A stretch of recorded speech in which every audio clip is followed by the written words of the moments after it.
Hello guys, this is your friend and we are back with a new fanfic. What if Naruto got Harem with Anko, Kurenai and Yugao? Fanfiction like this, don't forget to hit that subscribe button. So without wasting any time, let's get into the video. Stupid Ida loving teams Naruto thought for the 100th time. The day had been like any other. Unfortunately, flashback. He had arrived in training ground 7 at their usual meeting. Time as usual. After waiting for a few hours, their sensei finally arrived after they listened to his lame excuse for the day they took a D-ranked mission house pulling weeds. A mission. Once they had finished, they did an hour of team work exercise. Well, Naruto tried to work with them. All he received was insults and punches to the head. All right. That's enough training for the day, spoke their so-called sensei, the Kashi sensei. When are we going to learn a jutsu or take a real mission, asked Naruto. Sorry Naruto, but you're not ready for either, he spoke, never looking up from his book. You need to increase your chakra. How? He insisted. You haven't taught us how, you'll figure it out. Try asking Sas or Sakura, they have good chakra control, he answered, or didn't. Before he shined away, he turned to look toward his team in hopes of help. Unfortunately, they were preoccupied. Sassen, would you like to go on a date, asked Sakura. No, he answered before walking away to brood more. I'll go on that date with you, Sakura. Naruto tried. His response was a punch in the head. Why would I go on a date with you, Naruto? Baka turning back, she ran out. After the AA, wait, he called, stopping her. Do you think you could help me with my chakra control? Why should I help? It wouldn't do a dope like you any good. You were a failure in the academy and you'll be a failure as a ninja with that. She walked off, leaving a hurt Naruto. Flashback. And as the memories continued to replay in his head, he came upon his destination. It was one of his favorite spots of safe haven. It was one of the few he had away from the hateful villagers. It had a waterfall that flowed into a river that reached his knees. He would often fish here when he couldn't afford a chaku ramen. There was an empty field with a bit of wildlife. The field also held an array of plants and berries he liked. His favorite part was the large and deep cave behind the waterfall. The water came inside, making a little pool. The rest was a dry place to rest. He would often hide or camp here when he needed or wanted to. It was partly because of this place he hadn't starved. Why? He had shelter when his home was wrecked by villagers. The home from home. He even had a small family here. Hey, I'm here, he called. As soon as the words left his mouth, he felt 4 light impacts to his chest. They didn't hurt, but it was enough to knock him over. As he tried to straighten himself out, he felt as they crawled around inside his jumpsuit. He quickly pulled them out and set them down. Not even a hello before you go looking for treats, he asked, and mock her when they lowered their heads in shame. He smirked, reaching into his pocket. He pulled out a few pieces of dried fish. Once they laid eyes on it, they do for it, he sighed happily as he watched them meet foxes. It wasn't I see that they were his closest family. After the QB attack, foxes were illegal in Koha. Most people would just kill them out of spite. That made it hard for them to survive since the villagers hated them, not him. He happily did his best to help take care of them since they were alike hated for something they had no control over. The oldest female was the mother. Her name was Aki. For her constant autumn coat, the oldest male was the father. His name was Jin. For the patch of silver on his head, it was more pronounced thanks to his black fur. The youngest son looked after the father. His fur was black with a silver collar. That's how he got the name Oro. The older sister was an enigma. She didn't take after either parent. Her fur was a constant snow white. He decided to call her Midori thanks to her grass green eyes. He then undressed as he laid himself into the stream, bracing his feet into rocks. He closed his eyes and relaxed. This way he wouldn't float but stayed relaxed. He felt the foxes lay down beside him. Beloved, the flow of the water on his body, the feel of nature to his senses, the peace of seclusion. It was here that he could let his mask drop. It's right over here. Girls came An unfamiliar female call that was heading toward him. That's just not fair, he growled. He quickly grabbed his clothes and started putting them on. Once Naruto was dressed, he moved deeper into the cave with the foxes. It was one of the problems with being here. The place was practically boxed off. Once inside, there was only exit. Unfortunately, one way was occupied by the whoever they were. He didn't want to have her run in with whoever they were. Something told him they were ninja. He was always good at telling who was a civilian or not. These were definitely not. He sat it and waited. See, I told you this entire place is great, and you're sure this place is away from perverted eyes? Positive. I'll even have the triplets who the area while we're here. Relax, En-chan. If there are any perverts, we'll give them the beating of a lifetime. That doesn't stop them, and I think some are enjoying it. Okay. There are 4 women, most likely Kurenai. Then there are the triplets, maybe pets. He decided to move further into the cave. He really didn't want to be seen. Unfortunately, our blonde ninja forgot his bright attire. Hey, who's there? Show yourself. What wrong? Anko, stay calm. Maybe they didn't see me. I saw a hideously orange color. I think someone's in there. Darn it, come on out, Hana. Think the triplets can drag them out? No need, he called. He took a deep breath and allowed his mastery form as he motioned for the foxes to hide. Then slowly and cautiously he made his way out. As he stepped out, he saw who caught him. Who are? Yaki asked. The one closest. The Yamaki future HOK spoke on instinct. And you are? I'm the sexy and single Anyo Madrashi. The first spoke. Snake, mistress of Koha. I'm Yuga Yuzuki Kinjutsu, mistress of Koha. Came the second. I'm Kurenai. The now named Anko seemed to urge her for more gain jutsu. Mistress of Koha, she continued with a sigh. I'm Hana in Yuzuka. Started to last. The second hound princess of Koha.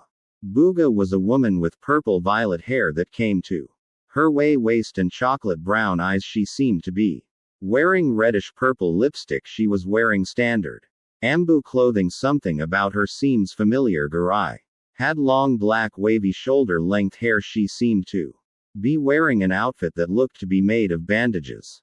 Her hand and upper thighs were wrapped in the same material. Her eyes were what stood out the most to Naruto.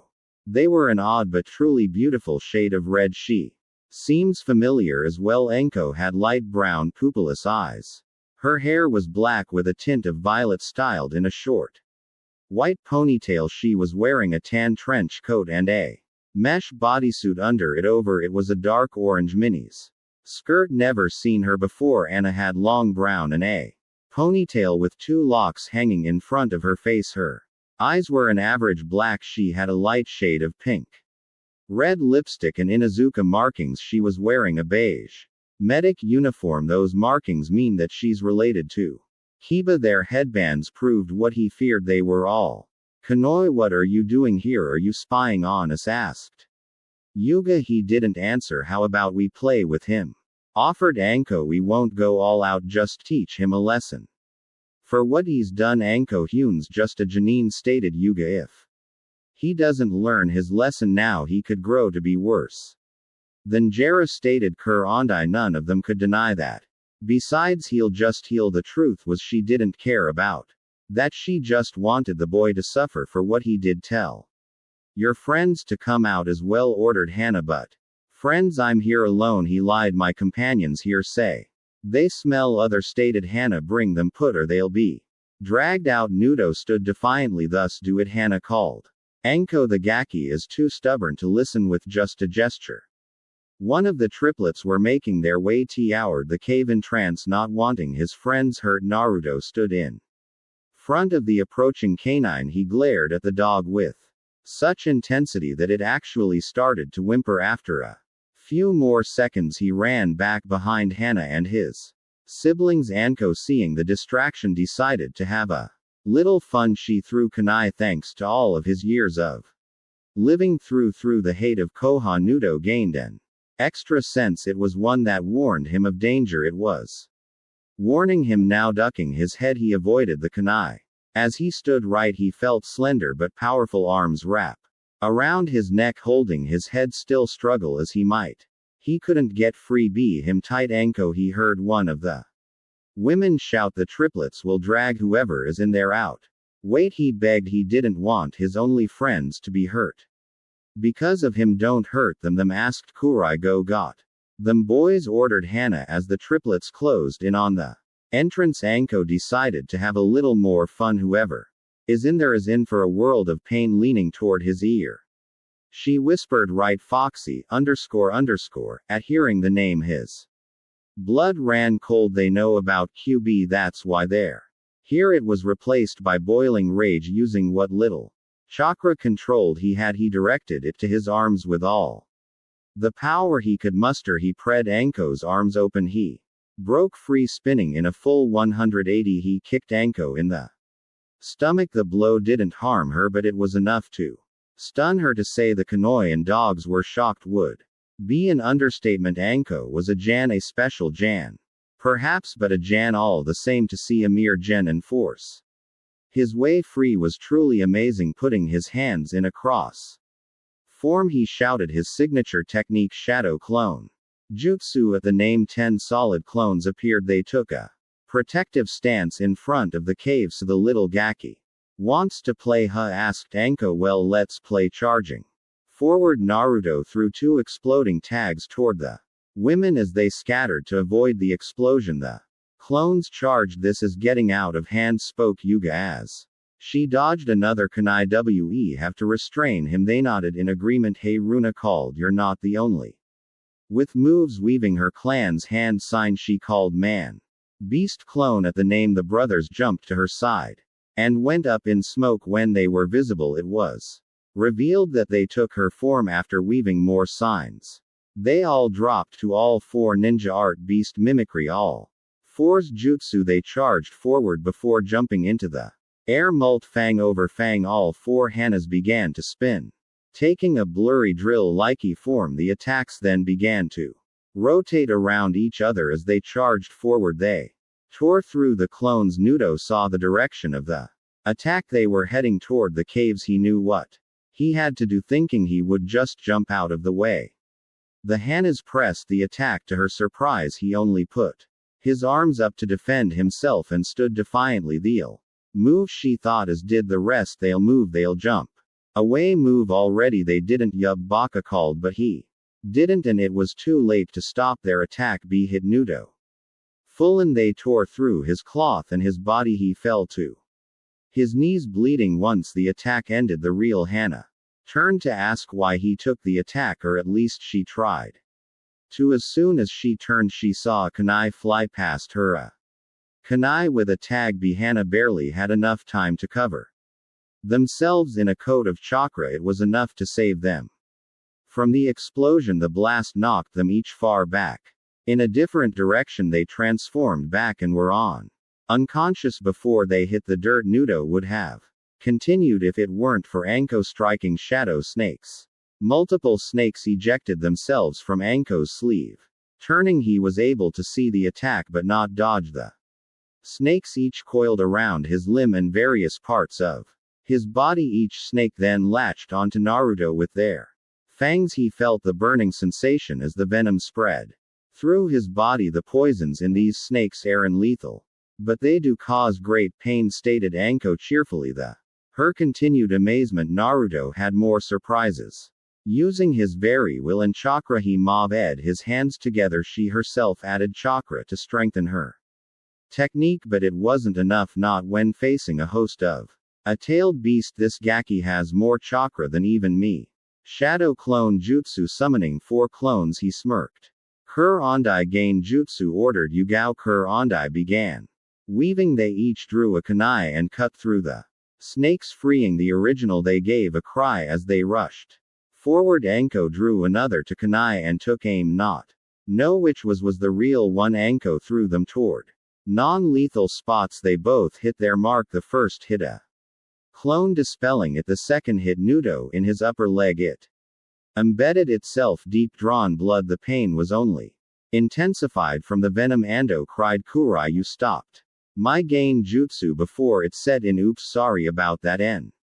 Chan apologized to sheepish snake mistress. He continued Forward, not even losing speed with only a limp and slight flinch to show he was hurt. The remaining two of them proceeded to henge into Demon Windmill Ian's looking at his opponents. He took aim, need to get rid of the biggest threat, but a spin to build up momentum. He threw it with all his might. It flew past the snake mistress and the Kinjutsu mistress. He was aiming for Kurenai. She had to admit she was impressed. Naruto was holding his own. He even managed to take out Hana and the triplets. Turning her head, she let the giant weapon fly past her. She never noticed it graze her cheek, but it's not enough. The shadow windmill henge flew right past her, lodged itself into a tree. It dispelled itself a second after contact. Gurandai asked a hesitant Yuga, "Are you okay?" In her confusion, she felt a war moisture drip down her cheek. Bring her hand out. She felt the spot and pulled her hand back. There was a light, stinging sensation. She looked at her hand. Blood at henge. It was real, she stated in shock. A real illusion that should be completely impossible. Even the some of the greatest game jutsu users in the world can't make a real illusion. Naruto prepared the second shuriken. As he prepared to throw it, something clamped down and stopped his arm painfully. It caused him to drop and dispel his clone. Looking at what stopped him, he saw that one of the triplets had latched its fangs around his arm. He felt a second latch onto his one of legs. The final blow came from Hana herself. She tackled Naruto from behind, pinning him under her legs. She held a kunai to his throat, forcing him to be still. "I've had enough of this," she snarled. "We'll find out who you're hiding." As soon as the words left her mouth, the final brother stepped forward out of the cave. What Naruto saw in the dog's mouth horrified him. It made his blood go cold in his very veins. It was the foxes. The dog was dragging their bodies out by their tails. No, he pleaded. "This can't be happening. Not them." Noki Jin Oro Midori. When they didn't respond, his fear was taken in its place. He was given hatred. It was raw and uncontrolled hatred. It was so much that he even started to pull on chakra from the QB. This isn't good, the Kunoi thought. Is one. They didn't know what to do as they watched the red chakra become visible. All they wanted to do was punish a pervert. Now things were truly out of hand. He knocked Hana and the two triplets off just by simply standing there. Were burn marks on them as well from Q's corrosive chakra. He dashed toward the family of foxes. When the remaining triplet saw the approaching Naruto, it dropped the foxes and fled. As he knelt down to them, he calmed himself down. The QB's chakra began to disappear. He was angry, but he wasn't blind. He saw what had happened to Hana and her dogs. "Come on guys, get up," he pleaded. He wanted his family to be okay. "Come on, you guys are all I have." They didn't move. They all just laid there unmoving and lifeless. He reached for them but pulled back when his blood fell on them. He didn't want to let QB's influence touch them. He turned his attentions back to his attackers. They flinched at the level of hate in his glare. He felt both his rage and QB's chakra return with a vengeance. It was more potent. You could even see a fox head grin at them. "Damn it, he's drawing on the foe. X and Hana is out. No choke. Everyone, we need to end this. No more holding back," spoke Kurenai. "I need a distraction. Come on," Naruto shouted. "I'll take you all on." Then County went first, jumping high into one of the trees. She yelled multiple striking shadow snakes. As the name said, multiple snakes flew toward him, much more than the first time. However, they weren't aimed for him. They were aimed for the foxes. They rushed back to their side to take the blow as the snakes hid that on. It seemed that the masses of them consumed Naruto and the foxes, but a mighty roar he sent out a shock wave of chakra. It tore through the mass of snakes, leaving only shreds behind. He stood under their falling parts, not losing an ounce of hate, not even uttering a commander. Forming signs, a clone popped into existence. As soon as it formed, it became another windmill shuriken. Giving a mighty heave, he threw it toward Kurenai. She made to dodge it but didn't count on its angle. To her surprise, it turned as she did, cleaving her in half. "Harai!" cried Yuga in disbelief. "Before schooling herself, you so control yourself." "Yuga!" cried Hana. "They could use some help now." Running Forward the Kinjutsu mistress attempted performed her name's sake as she came in range she raised the weapon. High in the air she intended to knock him unconscious.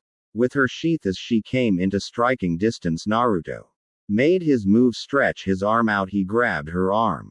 Adding pressure to her wrist he forced her to lower her sword but she didn't drop it but it was enough grabbing the sheath he yet it free holding the blade sheath he took a stance he then started hacking away at her or would have thanks to years of practice she was ready she was able to dodge or block every single strike his stance and form or great she thought for an amateur he must have a great teacher if only she knew unfortunately it was because of that experience that she did what she did out of pure instinct she dropped back and lashed at him she cut him across the eye causing a short grunt probably ruining it permanently but it didn't stop him he was too angry to feel any pain not that he would have anyway he stopped suddenly something was holding him in place. Looking at his restraints he saw vines he struggled against them he even hit them with the sheath but they just carried him off the ground now he had no leverage string. Bean bind illusion looking toward the one who named the attack he saw a giant bean pod as it opened Kurenai. Stepped out this is a game jutsu from the Kurama clan. You won't be getting out that easily what are you doing? Asked an aged but powerful voice release him they turned. To the source of the voice standing before them was the Hokage and he was angry Kurenai stepped forward HOK. Saw way she was cut off that was an order he stated she did as she was told as soon as he was free he charged. Kurenai with a powerful jab he struck her in the stomach. With a sheath he continued charging painfully pushing Kurenai along the dirt humming to a sudden stop he drew the sheath back Kurenai dropped to her knees gasping in pain raising the sheath he brought it down across her face. She was out cold as she hit the ground he prepared another strike when he felt the familiar sensation of fangs biting into him. We're done here GY stated Anko dropping the sheath he grabbed two of the snake with a might heave he pulled Anko free from the tree but he didn't stop there he kept pulling and with a spin he aimed her she crashed face first into the downed Hana turning he looked toward Yuga and then there was one he stated coldly that won't be necessary Naruto turning to the voice he saw a rush of red and white five-prong seal he felt an intense pain in his stomach where he had been struck as the chakra faded so did his consciousness after removing the seal from Naruto. They stood outside of the hospital room. Inside was Naruto resting after the ordeal. The doctors had checked him over. They say he'll be up in the morning. He doesn't need this. He had allowed his surrogate grandchild a secret. Horizon was always aware of Naruto's comfort spot. It had kept him sustained so he saw no reason he couldn't have it. It was out of the way so Naruto had all the peace he could want or need until now. It was a good thing he made regular checkups on him. Of all the irresponsible and stupid he'd the four Kurenai stared at their village leader they felt an immeasurable amount of shame from their action. Do any of you have anything to say? He asked. They each flinched at his cold tone. They were used to their kind and soft-spoken leader warm tone, not this cold tone that could cut even steel. I have never felt this disappointed in you three, he stated. You two especially. He pointed to Anko and Yuga. What do you? Asked Hana but was stopped by his glare. Yuga, you used to protect him is his personal Anuk guard when he was a child, the only one that would. He whispered the last part. Why, it was true.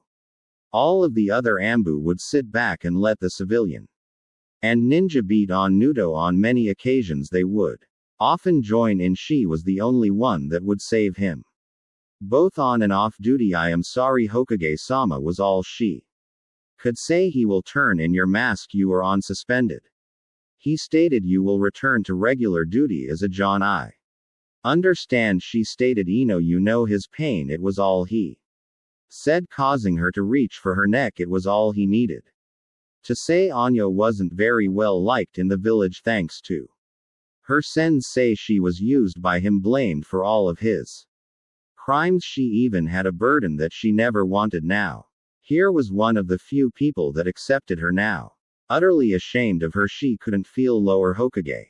SWI they would start but never finished. They were too ashamed. Ando I was going pushed to let become a full Jan, but for now you will remain a special J, he stated. Hana, you will be put on leave from the vet and your mother informed Kerr and you and your Gen and team will be receiving the most humiliating deer and missions for half pay. How long? Hok-sama asked Hana. The Hok here is in. Kobe sighed. He leaned back as disappointment replaced the anger. The years became visible on the powerful leader. Until Naruto forgives all four of you, he answered. Not a moment sooner. Understood Hokage-sama, they stated in unison. He in my office first thing in the morning. With nothing left to say, he left via Shunin. They all walked home to wait for him to regain consciousness. They needed to find a good way to apologize. They planned and worked the remainder of the day away. The next day Hin made his way toward the hospital only to find Nuts sleep. He waited, but not long. When he awoke, he only asked, am I in heaven or hell? Neither. You're alive here is an answered. How do you feel? Okay, but come with me. He grabbed Naruto Sunshine to his office. When Naruto looked around, he found himself surrounded by his attackers. They expected him to shout out attack or even panic. He did none of these. He only looked at them. Who ordered you to kill me? He asked so offhandedly it scared them. What? Asked Kurai. Don't play dumb. Was it the shinobi or the civilian council? He snapped. Neither. Anko answered. Does it happen so often that he can be so casual? I would be out for blood, so you all just hate me as well, he simply stated. No, shouted you go. None of us have anything against you at all, right girls? They all agreed. Then why? He growled. Why attack me? Why kill my only piece? Why kill them? The foxes? Asked Hana. The Essie answered blankly. They aren't dead, she stated. When I found them they were healed to near full health. I healed them the rest of the way, she added proudly. Why? He asked in shock. Howie and Yuka don't hurt canine if we can avoid it. What she had her companions did to the foxes have shamed her so much. Her mother was so angry that she took the triplets from her until the hawk's punishment was over. She even made Hana go back to help the foxes. That's how she knew they were alive. She is telling the truth, Naruto stated, their leader. It seems that when your blood fell onto them and has some healing properties, we will have to do some tests later. Please hear them out. Thank you, he stated. They are very important to me. When Hana took a discreet look at the HOK, she asked with her eyes, did I do good? The glare he gave was all the answer of a hell no. Don't hate you, Nudo, not for your problem, stated Kerr and I, hoping to avoid mentioning the QB. That's why we're here to apologize for what we did. Verbal has brought me a lot of hate. Do I'm used to it, he stated. I do want to know why though. We thought you were a pervert, stated Anko. We have a history of being violent with perverts. It's true. Thought here is in some of those poor souls never made it home. However, the ones that did never peeked again except Jura. Not even Tsunade could stop him. That's a relief, and I agree wholeheartedly with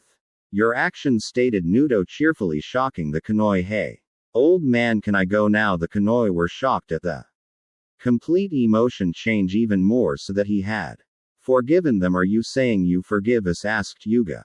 Yep, just like that. He forgave us just like that. He's so different from what the reports say, thought K and I before realization hit. He wearing a mask. She looked toward her friend Anko. Just like Anko. Wait, I have something for you.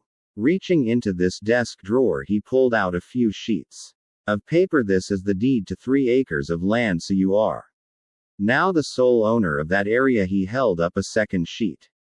This is a copy just in case. Can you guess the center of those 3 acres? The happiness in Naruto was indescribable. He was being given the land that had been like a home to him, and more, so much more. There was only one way he could properly thank his leader. Thank you, Hokage-sama, spoke Naruto through a deep bow. The say that Surat Toy was shocked was an understatement.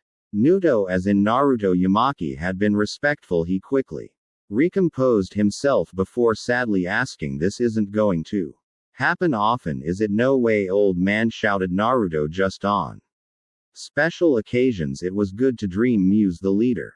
Buden, get him to give me proper respect one of these days, the aged leader swore. Well, I'll see you later. Opening a window, the blonde boy jumped out. His shouts of happiness could still be heard from inside. The leader turned back toward the Kanoi. Well, he asked, get out the re and apologize, he ordered, but she was stopped by his glare. Not good enough, his tone ran them right out of the window behind Nudo. I meant through the door, he whispered to himself. Reaching into his desk, he pulled out his crystal ball. He would make sure that they properly did as he ordered. If it happens to get me out of doing paperwork, then it's that much better. Nudo couldn't be happier. Even the glares from the villagers couldn't bring him down. He finally had something that was his and couldn't be talked by the villagers. He saw his teammates come into view. Even their sensei was there. I must be late. He decided to hide the deed to his sanctuary. Better safe than sorry, he thought as he placed it in his pouch. Allo Kakashi sensei, Sakuran team, he greeted. AK, you're late, she screeched as she punched Nudo in the head. And don't talk about Sas-kun like that, that is starting to get annoying, he thought. Why are you late, Dope asked the AA. Because of you I couldn't get a mission. You also missed team practice, spoke their sensei, never looking from his book. It's not good for shinobi to be late, Nudo. Now that is the pot calling the kettle black. Answer M. Do bordered the AA. If you must know, Team Baka punch, I was in the hospital. Well, since you missed the mission and training, the day is over. Probably tripped and fell on your own, Kunai, he spoke before walking off. Missing Nudo smirk. I got into a fight with a few J and here it torted much to skzy. There is no way a dead lastly you could fight anyone, he snapped. The Anid Baka screeched. The howler monkey only S-kun can fight a Jing, so stop lying. Actually a calm voice and tone. He worked us over pretty good even if we were holding ourselves back, was the A's reply. Why are you for here, asked Kakashi, putting his book away. He'd read in front of one or even two of them, but not all four. We want the boy, stated Kerr and I with a bit of an edge after seeing the book. More training, spoke the AA, stepping forward.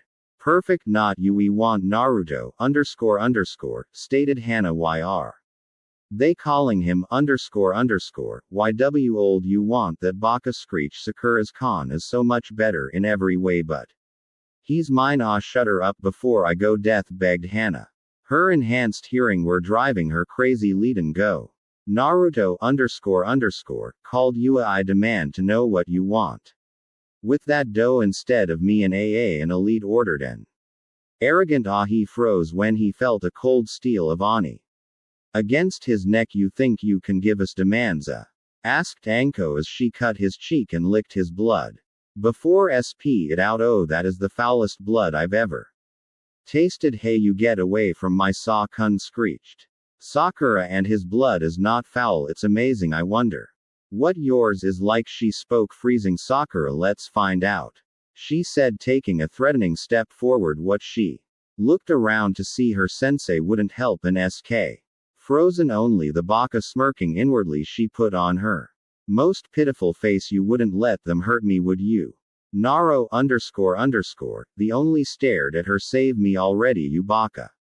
Tell these hussies to get lost, please. Leave S and Sakura alone. Kakashi finally spoke. I need my best students in full health, he said, ignoring Nutke feelings. Pine S of Mokta pressed Anko, but I'll get her blood, she vowed to herself. Booga grabbed onto Naruto and the four Kanoi shined away. They arrived inside an empty training area. Wah, what was that? Can you teach me? He asked. The Kanoi stared at him. Even through his mask they could see he wanted to learn. A kid will always be a kid. Drop the Masi, ordered Anko. Anko, that's Yugao started. I'll drop mine if you drop yours, he stated, gaining a shocked glare from Anko. Not many could see through hers, but her friends and those with a similar mask. Theok __, we as an Anko Yua.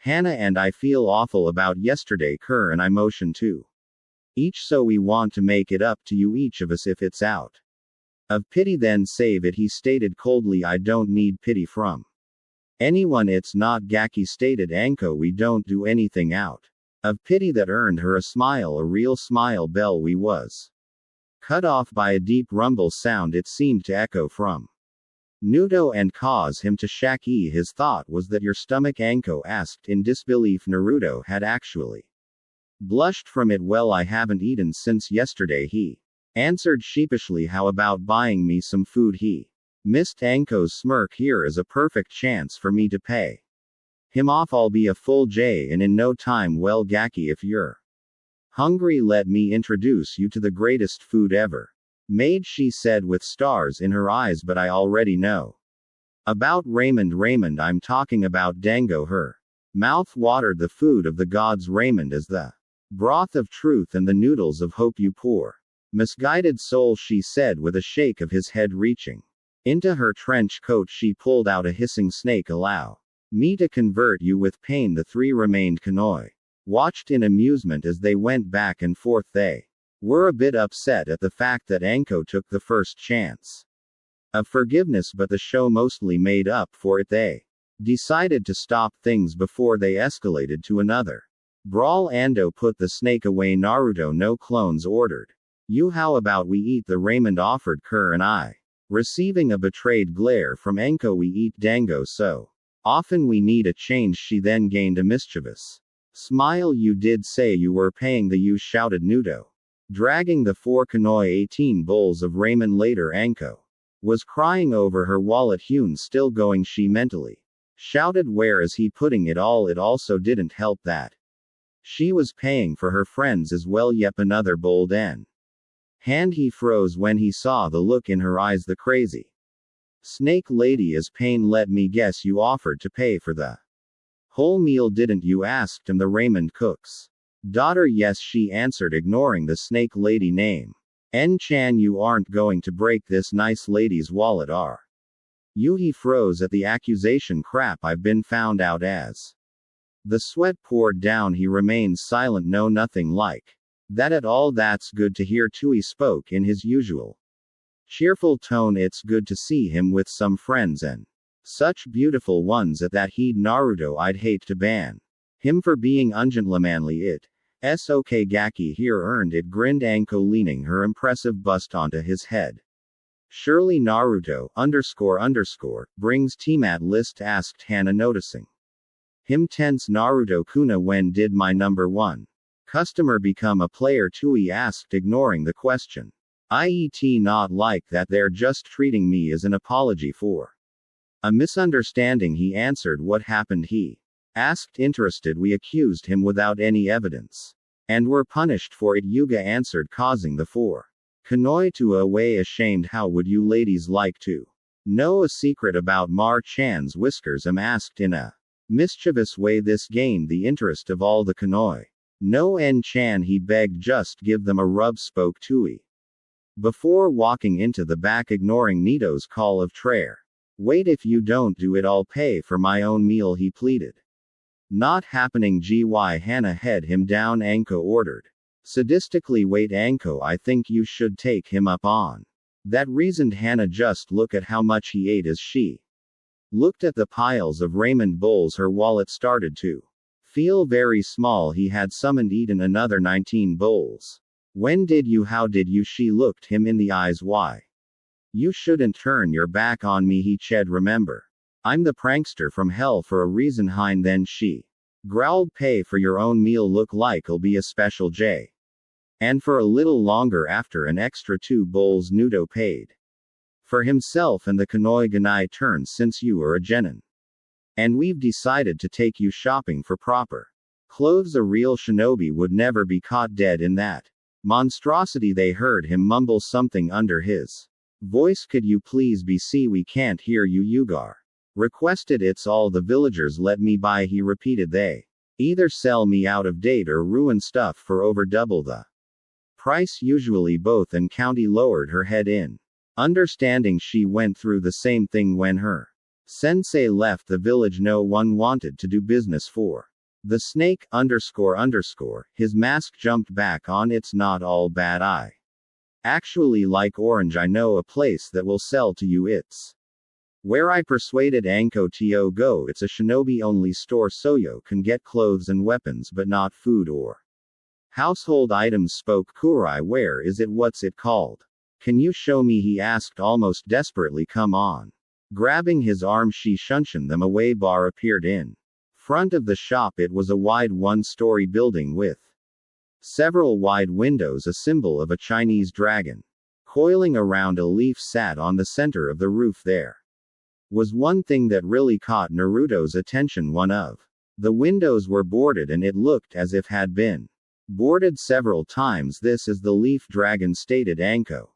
You can get anything for a shinobi here or have it custom made, be a clothes and weapons to fighting styles and low mid-level jutsu. Walking inside, they were greeted by the owner standing behind a counter. He was a tall man with strong-looking hands and arms. He seemed to be going gray but gave off the power of a man in his prime. He watched each customer with a calculative eye. There was a long scar running down his cheek. A new customer, huh? He asked. Who are you and what can I get you? See demon cough.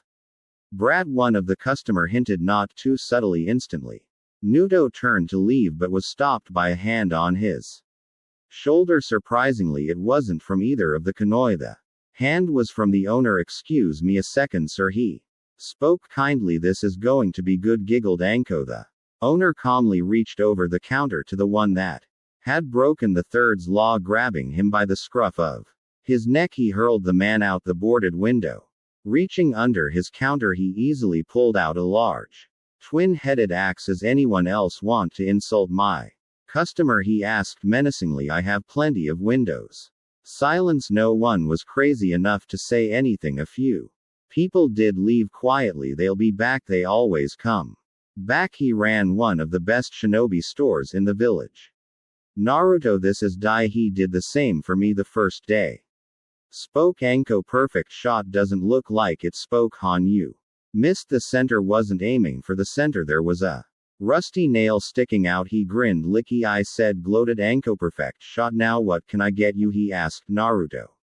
Naruto was in a state of shock. Not only was this man allowing him to shop here, he had protected him. We want to get rid of this. She motioned to his jumpsuit and make him look like a proper shinobi but leave some orange. He seems to like it. All right, kitty, spoke Strip and Spry ordered in a serious but slightly dark and sadistic tone. What, cried Naruto, ready to jump out the newly opened window. Wait, Naruto shouted. Yuga over Dai and Anko's laughter. I need to take proper measurements, he said after coming down from his laughing fit. Your jumpsuit is too bulky. That's just how he pranks new customers, spoke Kurenai before sending him a glare, and speaks to his longtime customers.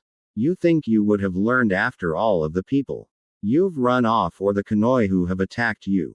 Chastised Hana. This means war, spoke Naruto low and sinisterly. He was the king of all pranksters in Koha. He would not be a prank victim without retribution. No one pranks the prankster from hell and gets away with it. Now Dai paled. He had heard how Naruto pranked people for revenge. They would always be remembered for their high degree of humiliation. No one shakes a bee's nest without getting stung. He thought, wait, I'm sure we can reach an agreement. Dai spoke, sweating heavily. I'm listening. I have an elite set of training weights in the back. He hurried. They only need chakra so you won't have to take them off during battle, he explained. They're yours for half off. I need to eat too. Nunk mouth was watering at the prospect of those training weights. He could train at all times while doing the simplest of tasks. I'll get stronger in no time.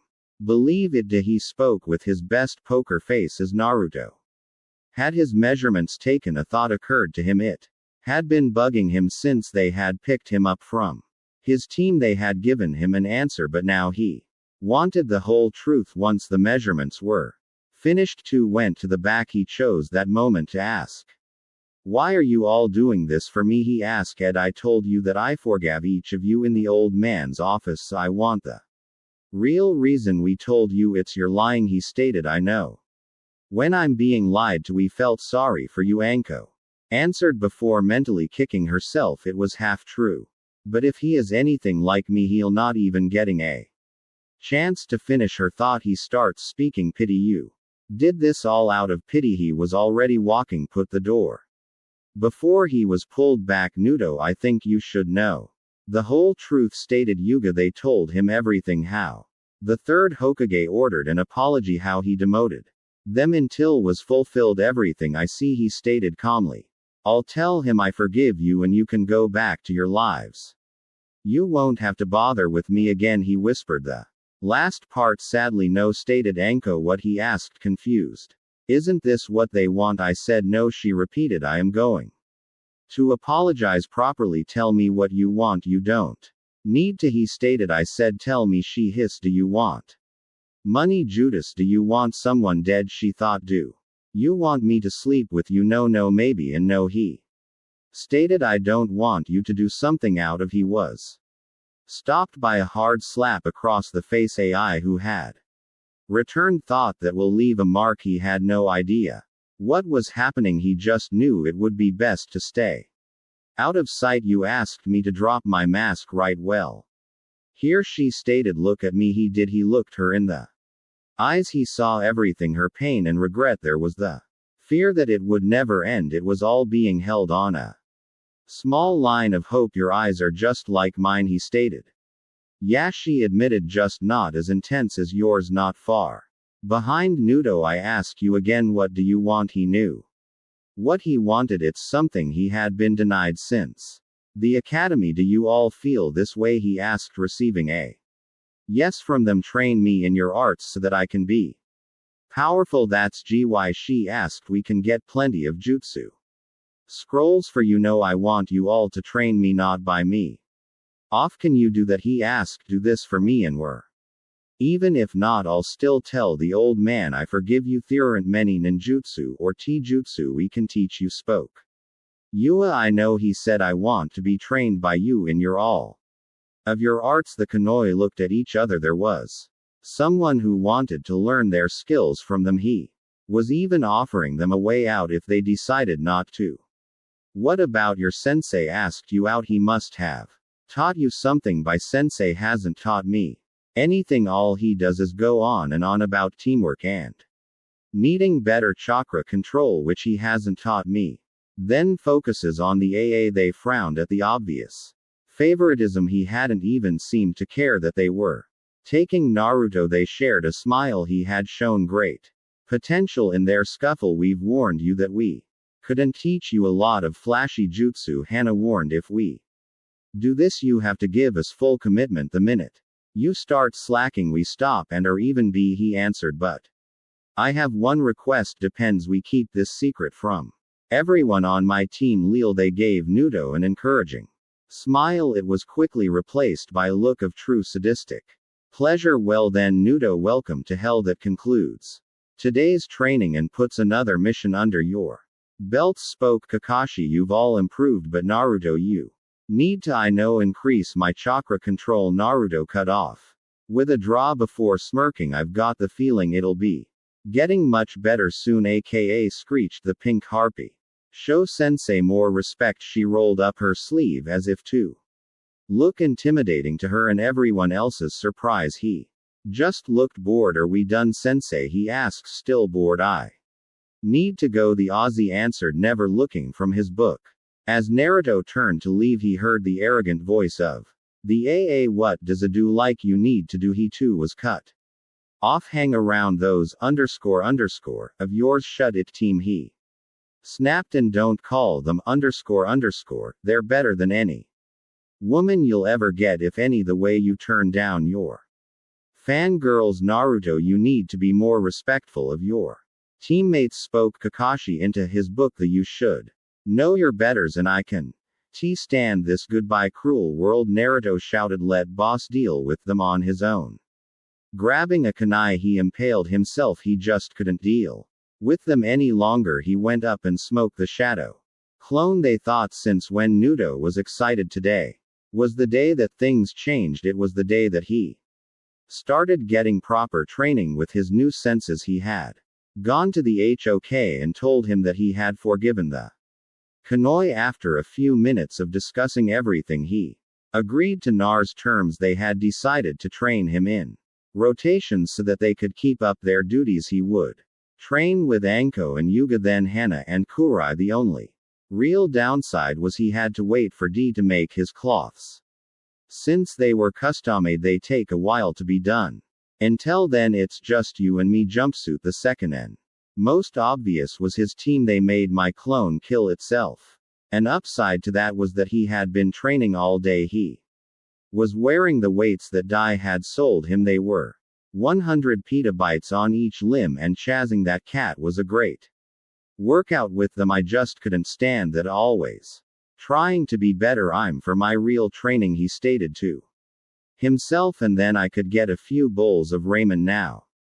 Here he was at his training ground on his land toward. He loved how that sounded. He looked around and saw the open field. The only one there was the foxes who were playing with the foxes. Where are they? Though I know they aren't like Kakashi sensei. He closed his eyes and relaxed as a smile appeared on his face. So that's your game, huh? Hello, and Kon, he greeted over his shoulder, where she stood silently with the kunai and hand Yuga sensei into a tree where his second sensei dropped from.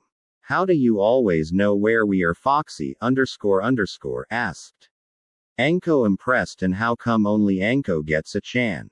Asked Yuga. I've always known when people were near me since I was little, he answered honestly. And the chan asked and intrigued Yuga, it doesn't seem fair. You didn't threaten to do horrible things to me with a snake if I called you san. He answered blankly. Well, now you call us all chan or sensei gaki spokano. That way my friends aren't jealous. On a serious note, stated a lightly blushing Yuga, she may have been a little jealous. You say you feel people. Yeah, it used to help me hide from the mobs when I was little. I've gotten a little better at it. Naruto, are you a censor? Asked Yuga. She didn't want him to even think of those mobs. The what? He asked. They didn't cover that in class? Asked Anko. Shocked. Censor Nin were the best trackers, even better than her clan. Not that they'd admitted that's something important. I thought they'd warn you about them. They probably did, he answered. It was probably one of those days they kick me out of class. How much have they neglected this kid? Were their collective thoughts. They needed to do their best to make it up to him. Naruto, I want you to do me a favor, spoke Anko. I want you to focus and tell me where the foxes are. Looking around, he saw that they were indeed gone. Relaxing his body, he felt as far as he could. Raising his hand, he pointed in their direction. 10 meters that way, he answered correctly. Now they are moving toward us. They'll be here in 6, 5, 4, 3, 2, 1, just as he predicted. They came busting through the woods. The Kunai gave a smile of understanding. Well, Gaki, you are a censor. Anko spoke. We'll try to train you in that as well. Truth be told, she didn't know what she was going to train him in. Impress us and we'll teach you a jutsu. Naruto, please make as many clones as you can. He did so without question. Soon the field was full of hundreds of Narutos. That is a lot. I can make more if you want, he offered. He was proud of his clone skills. No, first thing we need to work on is your chakra control, stated Yua. First thing we'll do is tree climbing. Focus your chakra to a certain point and maintain it as you take a step. I've come up with a way you can work on that. Your reflexes and entertain me, stated Anko sadistically. I don't like that entertained party, stated fearfully. Where's this going on, Yo-chan, and why do you have that smile? Why do you have that kunai? Od, she shouted at the top of her lungs, throwing the kunai directly at him. She frowned. She threw it slow enough for him to dodge, but fast enough for him not to know she did. I have a reputation. However, all he did was let it hit him in the arm. If it had been the real one, he'd have a horrible gash. That's what she was talking, Naruto stated. Her Ondai clone or not, you just took a kunai to the arm. I have a high pain tolerance, he stated. Nudo __ spoke a sad Yuga. We know about the villager. No need to hide anything. Not from us. The villager would often gang up and beat Naruto until he was physically broken but never.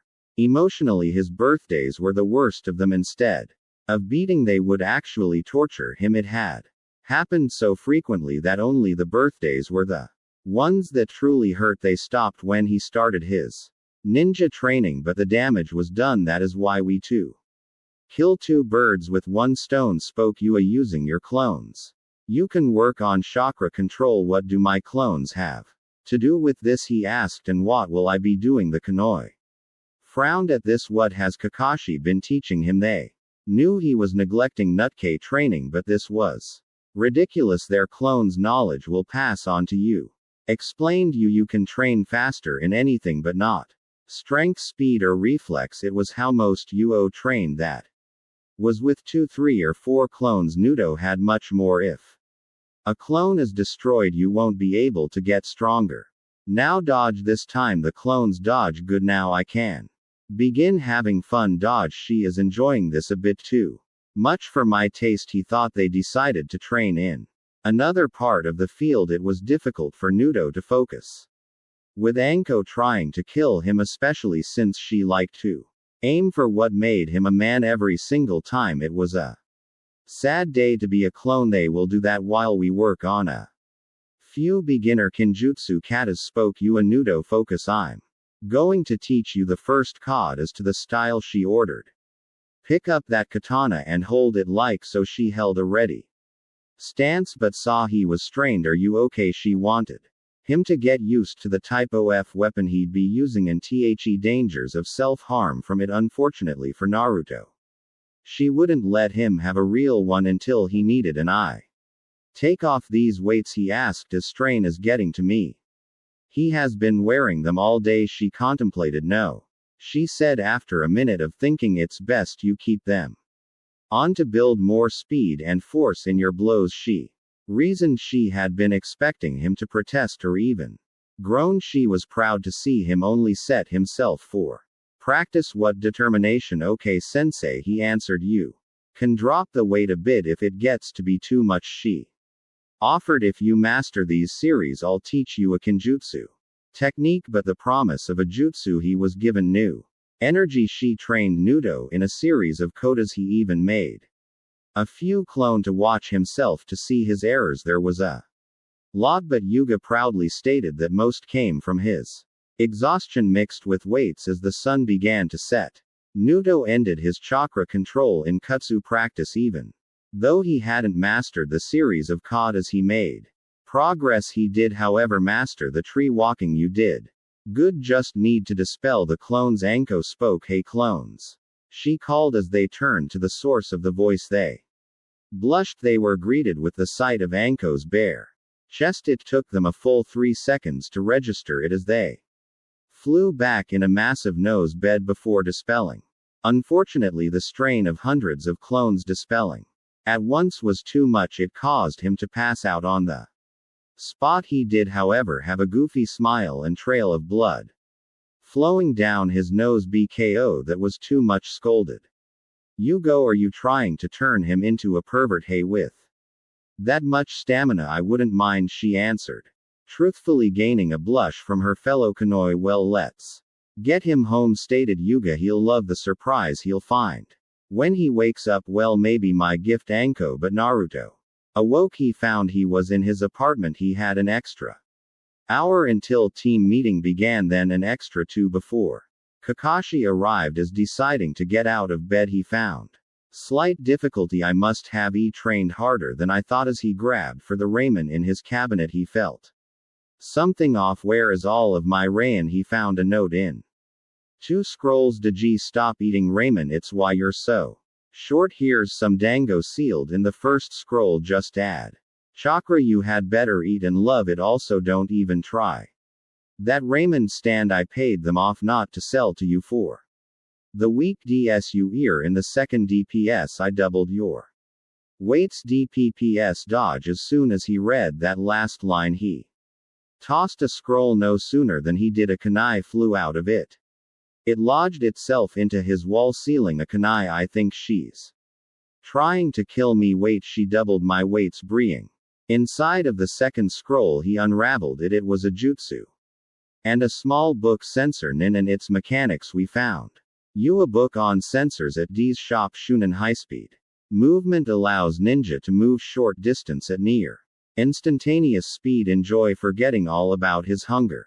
He had headed toward his training ground. He wanted to impress his real sensei. Baka, why are you late? Cried a harpy, and what's with that smile? He wouldn't let them ruin his day. He would do his best to get through the day as fast as possible. I'm not late, Sakura. I beat Kakashi sensei. He answered. Both were in shock. Not only had he said something logical, he hadn't called her Sakuran like normally would. Deciding not to get involved with them, he chose to sit away from them. I have an hour until he arrives. It's a good time to work on being a censor. After 20 minutes of reading, he closed his eyes and allowed himself to relax. He skipped through straight to the how-to. As he focused, everything seemed to become more vivid than.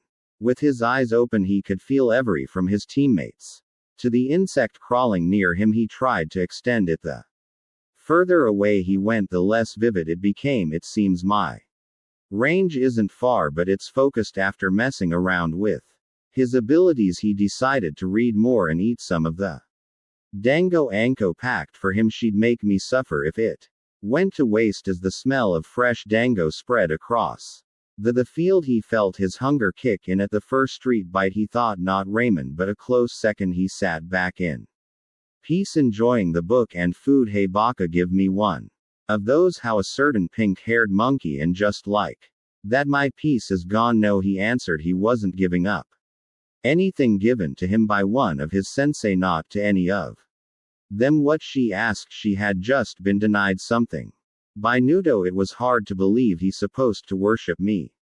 Yo, sorry I'm late, I got lost on the road. What are we learning to sensei? Asked Naruto. He wasn't going to listen to another excuse. I can't teach you much until you increase your chakra control. Turning to his other student I have a new technique for you, Sakura. I want to watch Sassen train, she stated. If you don't train Sakura, you'll be weak, stated Naruto. Who asked you? She screeched. I'll have SK to save me, and then we'll get married. And he just tuned her out. Can I be dismissed? He asked. Not even waiting for an answer, he walked off. He doubted any of them heard him. He wanted to get some real training done. Hana sensei, he said from his book. You can stop hiding, Kurai sensei. I knew you were there the minute you came into the field. Vano and Yuga warn us about that, stated K and I, coming into view from her game jutsu. They never said it was so creepy, continued Hana as she walked into the field. If you want, I can stop it, he offered. No need, and I stated. Now tell me what game jetsu you know. And he answered. And that's it, he finished. Sensei, can the person use gain jutsu without hand seal? Yes, but you still need a medium, like your eyes are sound and better control, and yours is K. And I looked for the kindest way to phrase it. But you teach me, he asked. To spare her, at least she cares enough to spare my feelings. I can only do a few myself, but maybe later. They then began the lesson. As it turned out, Hana had decided to teach Naruto's clones how to make storage seals. And I did her best to teach Naruto some game jutsu. Naruto was in a bad mood. It had been 2 weeks and he couldn't learn his sensei's simplest gain jutsu. His kinjutsu was going well. He didn't blame her, far from it. And I had spent hours trying to teach him and find the reason why he was having trouble. She had even given him low-level scrolls to practice. He blamed himself and the reason he couldn't learn the fox. Since one needed balanced chakra to do game jutsu, he couldn't learn his, and the fox's chakra were always fighting. The only reason he could do henge was because control wasn't needed. His thoughts were focused on that so long he never noticed himself asleep. Mindscape. So my jailer finally decides to show up, stated a deep, gruff voice. What do you want? I want answers, he shouted, shocking the giant fox. Why are you ruining my control? There was no fear in his question. There was plenty of anger in it, but no fear that only enraged the fox. Rearing back, the fox let out a roar. It was enough to shake a village and knock people Over Naruto just stood and glared. Come closer, the fox ordered, seeing no reason to fear the fox. He did so without hesitation that enraged the fox as well, but the speed of it demon the fox stabbed the giant claws at Naruto. They never made it to him thanks to the bar stopping them just inches from his face. Naruto hadn't so much as flinched at them. Damn you boy, came another roar. Fear me, I am the very stuff nightmares are made of. Why should I? The blonde asked. Just give me control of myself, and why should I enrage Cole? You've always preached about hard work, so go with that. Why must you ruin everything in my life? Has screamed. Well, no, this fox, he spat. I don't fear you, and I want control so I can continue my training. Ah, yes, your training, he commented in a tone Naruto didn't like. How very fox-like of you. What do you mean by that? Naruto asked. He was hating where this was going. Come now, Genjutsu is fox domain, he stated. A sword for claws, and you're already a trickster. Those are so I can get stronger, he stated, and they're happy to train me. How would you like even more help? The demon asked. Help in both of training and more. What are you getting at, fox? Naruto wasn't as dumb as he let on. He wouldn't be tricked so easily. Just a deal between a host and his burden, QB commented. It could be beneficial for the both of us. I'm listening, he stated. The deal is simple. I give you the means to take your skills to a whole new level. The fox offered. For a price. How would you do that? His answer was simple. The bloodline. Seeing that he had the boy's attention, the fox continued. And give you a few needed modifications. What do you want? It was worth listening to. 3 things, the fox stated. The first, since you won't give me my freedom, I want access to your senses. The second, I want you to spread fear in my name, he roared before smiling cruelly. And finally, a little piece of your mind becoming mine. What I could agree to the senses, but why would I spread fear in your name? He asked. Give it would give the villagers even more reason to hate me. It's not like they could hate you more than they do, the fox stated, and I doubt they leave and try to like you. Why do you want fear? It had been bugging him for a while. That goes back before I was even the QB. He spoke in a memory, days back when I was just an average, larger than normal but average fox. If you weren't born a demon, how did you become one? He interrupted. The fear from the very beginning. It was the fear that gave me my power. The bloody kitsune, they called me. My reign of terror was legendary. Dozens of villager would fall to my claws at a time until I was slain. It was then I became something worse. The stuff nightmares are made of. I became a demon. Since I was so feared, the fear brought me back as a demon, and the fun really began then. Why do you need me? He asked. Can't you keep escaping death because of your fourth hope? Kage the beast roared. After I was sealed, people thought I was dead and they lost fear. He continued. Being dead isn't a problem, but being forgotten, now that's a __. I can't come back if nobody fears me. I can't come back if nobody's afraid. That's why you need me, the blonde stated. Without fear you're nothing. Yes, I need you. That had to hurt. You've got the body, I've got the brain. Why do you mean some of my mind? Do you honestly believe you can be cruel enough? It seemed to be an honest question. Do you think you could get the amount of fear I need? The bloodline, what would it do? He asked, ignoring the question. The bloodline is called the fox glare. It has 2 abilities. The first, you can learn and use any genjutsu you know. The second is trapping a person inside a genjutsu domain controlled by you just by eye contact. Explain the demon. Through it you can either hold or break. A long-lasting side effect. What is the drawback? He wasn't stupid. There was always a risk. You need to see the opponent or the genjutsu will run wild. QB stated. If you use genjutsu, anyone around will be affected, the same such as pain by fire or drowning, unless you're focused. The fox wasn't finished. Anyone better at genjutsu or smarter or have a stronger will can defeat you at your own game. Taking a moment to think, it also can't be turned off or hidden through genjutsu. So good luck hiding it. Anything else you can detect genjutsu, but not break or copy it. The fox added. Those are your own Skills and the modifications would I receive enhanced. Everything with slight fox features you blood will be a great cure for all ailments. Taking another minute to think, I will also train you and if a few techniques so your body sensing skill will be taken to new levels. What's the catch to those increased levels of bloodlust and cruelty? DB wanted to chuckle but wasn't foolish. The fox knew that so much as smiling could ruin the deal. Pair off a tenth of the seal, the fox ordered, and prepare for pain. Doing so, Naruto experienced something he hadn't felt since his childhood. Pain. He felt pain coursing through every part of him. It seemed to be focused behind his eyes and in the center of his head. The fox's constant laughing wasn't helping. Bam! Fox, he got out before the darkness claimed him. Real world. Jumping up, Naruto was sure he wasn't getting back to bed. Damn fox, well, I have an hour until team meeting. Getting out of bed, Naruto noticed that he felt as light as a feather. Guess I'll be NCR easing my weights again. He also noticed that he was at least a foot higher off the ground than usual. The changes. Walking toward his mirror, he eyed his reflection. His one sun-kissed blonde hair now carried traces of red highlights. His teeth were now razor sharp. Like his blue eyes were the same, but his pupil were now had slits. He couldn't help but give himself a few once overs. I'll need some new dye. Told me he would be finished today. He tried dressing in his now too small clothes. When that didn't work, he decided to hinge into his regular self. Since mine is real, they'll never notice. Reassured, he dressed and left. Leaf Dragon Pain. Naruto greeted Taiki. The usually I wasn't expecting you until much later in the day.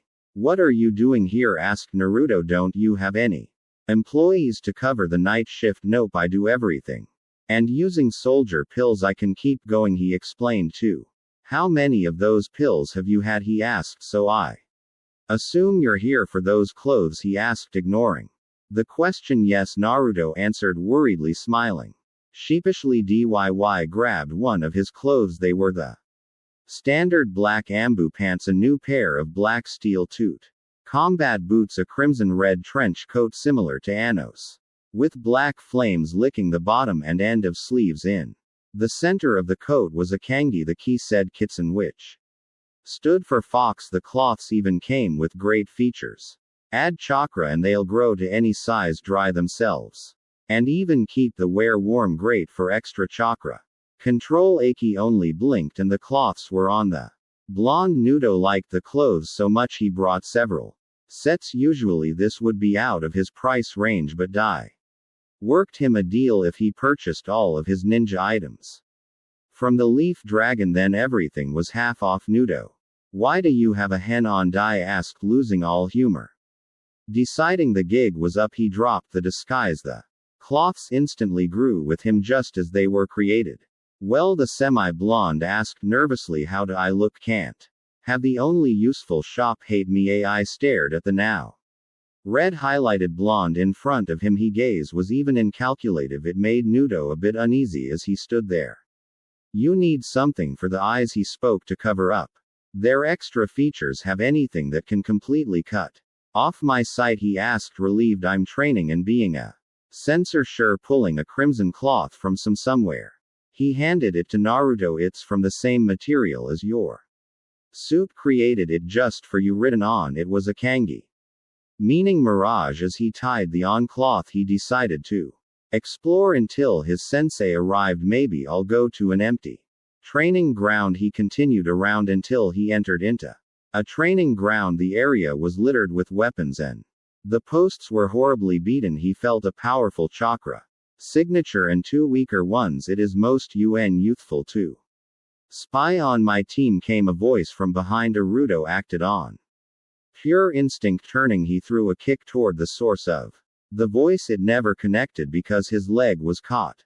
The grip on his leg was like iron. That too is most youthful. The source of the voice was a kid wearing green spandex with orange leg warmers. He had an awful bowl cut, and good lord, are those his eyebrows? They looked like caterpillars. How did you get behind me? Naruto asked with how come I couldn't sense your chakra? He felt out for it. I Still can't feel it. He was even tempted to take the cloth off his eyes to see if he was there, even if it were civilian level 1.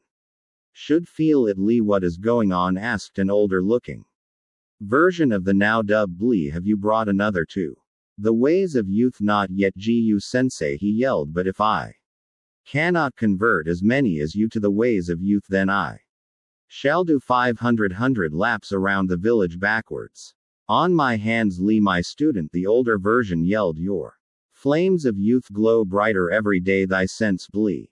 Thy sense Blee. I sensei Naruto didn't know what he was seeing. He didn't want to know. The two local likes were starting to hug with his legs still in the middle as they did. A horrible sunset began to form behind them. Why can't I dispel that thing? He didn't know how, but he had to get free. He saw only one option, drawing a kunai. He prepared to saw through his own leg. Lee Gu sensei came a feminine cry. You're about to make another person sever their limbs for freedom. They finally released his leg, turning to his savior. He began to thank her. He never got the chance, as he was stopped by a cold, arrogant voice. Who are you? He asked. The Ud Yamaki, and you? I am Ni Hyuga. He gives off the same vibes as the this is my teammate 1010. Thank you 101 for saving me, he spoke, but they seem to be finishing, so I need to run. Wait, she called this as a private area. What were you doing here? I just wanted a spot to train, he answered. Did someone say train? He noticed the two by SE motioning for him to say no. Yes, then let us train. The look like shouted as one. I shall make you into a youthful shinobi and continue in my conquest for world youth. What have I gotten myself into? The blonde asked himself. Youth, my friend, spoke Lee quietly. Youth training for Naruto was hell. He wasn't able to keep up with Lee's speed, but he matched him in stamina. The others were very surprised to see it happen, especially when they found he wore weights. Then 10 was able to help Naruto train with his Kanjutsu. She kept an array of weapons, so he was always kept on guard. He bonded pretty well with all but the Hyuga. Naruto couldn't stand his arrogance. Putting on a hinge in his blindfold, he headed toward his team meeting. They were already in progress, most likely never noticing his absence when he made himself known. Well, he wished he had Naruto. Baka, where have you been? How a pink monkey? You're late. Naruto just ignored her. He was too tired. Practice with Guy was tough. What beezed me to schedule more with him? Naruto, where have you been? Asked Kakashi. And why do you have a blindfold around your eyes? It's for training, the blonde answered. Not a complete lie. What kind of training? Asked the AA. If it's useful, I should be the one learning it, not you deciding he wasn't going to deal with. He turned to his teacher. I can believe he reads that stuff in front of us. We're minors. What are we learning today? The blonde asked. His answer was predictable. Since you missed another mission, we decided to do some teamwork. Hey, where are you going? The train, the blonde stated. But before that, I feel the need for my oldest friend Raymond, and lots of it. Aku Raymond. Hey old man, Tui. Naruto called Aiken. Naruto needs his raiment 15 bowls later, and he felt better. There was one thing that was making a difficulty enjoy the food to its fullest. Actually, it was three things. Three people. The gnome rocks aren't square, he stated, moving toward his next bowl of ramen. So you saw through our disguise? The rock spoke. I expect nothing less from my rival. At the end of the sentence, the rock went up in smoke. There was a lot of coughing and complaining from the one inside. Uden Keno shouted, you used too much powder. Hey, you wanted a big entrance. You'd encountered Naruto, __. Who are these kids? Asked a mom, seeing an opportunity for their entrance. They began posing. I'm Kohu, future HOK. I'm Uden. I like math. I'm OGI, the cutest girl in my class. And together taking another pose, they spoke as one. We are the core. They waited for some type of response, and they got it. It was clapping from him. Naruto had already turned back to his ramen.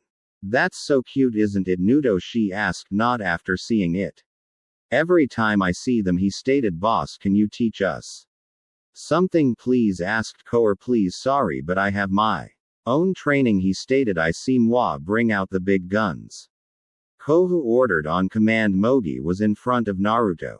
Giving him the puppy eyes, he tried to resist, but they pulled him to look. They commanded him to obey. I'm wearing a blindfold. How am I affected? Fine, I'm sure those puppy eyes are some kind of jutsu. I guess I'll teach them what I learned. What will we learn? They asked. Is 1A jutsu a secret skill? How to dodge? He stated. What Uden asked. Draw Ani. He leaked out killer intent. He let a bloodthirsty aura fill the area. It was a small amount, but to fresh academy students it was down and level dodge. The chase had begun. After running the kids back to class, much to their annoyance, he headed for his land. I think I'll surprise them with a page from Kohu. A flashy entrance. As he arrived, he decided to use his new abilities. Dropping the jutsu, he led his real appearance out. The Kunoi sat in patience minus Anko as they waited for Naruto to appear.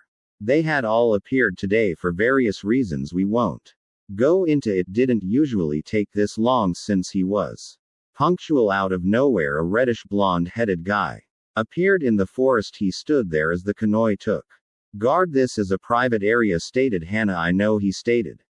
Please leave, ordered Kurenai. No, the Kunoi were now ready to fight. They each took a position around the intruder, waiting for him to act. What do you want? Asked Anko. To meet some of the most powerful and beautiful Kunoi of Koha, he answered. From there, it's anyone's bed. Who would they be? Asked Yuga, both upset at the compliment. Don't tell me Hyun's a pervert. I'm looking at them, he spoke. Ino took the first opportunity to act, drawing a kunai. She cut his cheek, allowing a bit of blood to flow. Compliments will get you everywhere, she stated, taking a lick at his blood. Wait a sec, Gaki, I shouldn't be surprised you've memorized my blood, Naro stated. After the amount you've drained from me. What's with the new look? They asked. And were you flirting? I'd like to answer all questions, stated Naruto. Say over dinner. Naruto, are you asking us on a date? Asked Kerr. And I, as in all four of us. Maybe realization fell into place. He was Naruto Yamaki, pariah of the village. Why would they even consider dating him? Sorry, he spoke. It was a foolish idea. Naruto, you aren't a fool, spoke Yuga. Yes, I am. I'm a no name Janine, he said, pointing to himself. And you are four of the elite Kunoi of the village, pointing to said Kunoi. Naruto, the top at all off. I asked all four of you out, ranted. That was a perverted thing to do. I don't want to be a pervert. Why would you want to date us? Asked Hana. You all have been nice to me, he started. You're all amazing women, he continued. You're each skilled and proud, but not the slightest bit arrogant, he thought for a moment. And my time with you all has been the happiest of my life. They could see that he was really upset about this. He seemed to want a genuine relationship with them, not just a mindless pervert. They then shared a look. It was one of those looks women get when they're somehow having a conversation. You men know the one. They nodded their heads as if reaching an agreement. Naruto, you aren't a fool, Hana stated. Yes, I am, he countered. A demonically enhanced fool. Naruto, Yugao snap. You are not a fool. Do you know why? No, because my mother told me never to kiss a fool, she shouted, grabbing Naruto by the back of his head. She pulled him forward. Their lips locked, and Naruto felt absolute bliss. The world seemed to pause as he enjoyed the kiss. All too soon it came to an end. We each expect a reinforced clone to pick us up tomorrow by 8 to show us a wonderful night, stated Kerr. And I remember GY, we each have different tastes on what we believe is a perfect date. Wore Nano breast casually, he spoke. Until then, my Hymus, gaining a blush from said Hymes. Naruto was nervous. He was going on the first date of his life, and it was with 4 women. Most men in his position would be boasting. He, however, wasn't. Most men. He stayed silent. He had taken the day off of training from his team and the Kunoi. There were a lot of things for him to do for his date. Not that he neglected his training. He sent multiple clones out to practice some Sugain jutsu with a scrolls. Kerr and I left some in the cot as Yuga had showed him. Find something for each Kunoi to enjoy. Find places where he wasn't hated. Find out how to act on a date. Get advice on What to do for the date? I need serious help advice. Who can I go to? Should I ask the Oroku family? No. How about the old man Hokage? No, he's a pervert. I've seen those books. There's always Aka sensei. 10 minutes later and he was in front of his old academy. It seemed his teacher was giving a lecture. Oh, how I hated those deciding to spare the kids the pain he went through. He entered Puka's say, I need your advice. He called Naruto. He asked shocked-eyed. Love to help you, but I'm a bit busy with class. He looked the class of children. They were either sleeping from the lecture of talking, deciding to be honest to his teacher. He said, Sensei, you've lost them. Just tell me what you need. He said, annoyed, why does nobody like my lectures? Bragging his former teacher outside. He said, I need dating advice. Advice. Now Ruka had to admit that he was shocked. It didn't mean he would show it. He was after all both a ninja and a teacher. What do you need to know? He asked, not even taking a minute to think. Naruto simply said everything. Flowers. The Yanaka flower shop. Alo greeted Ino. Welcome to the Yam. Naruto, what are you doing here? Baka. He did his best to ignore the insult. I'm here to buy flowers for my D. Stated, I'd like to make a good first impression. Who would go on a date with you? She asked. I bet you just annoyed Sakura until she said yes. I am not going on a date with Sakura. He stated he really didn't want to deal with a fangirl. I just want to buy some flowers and leave.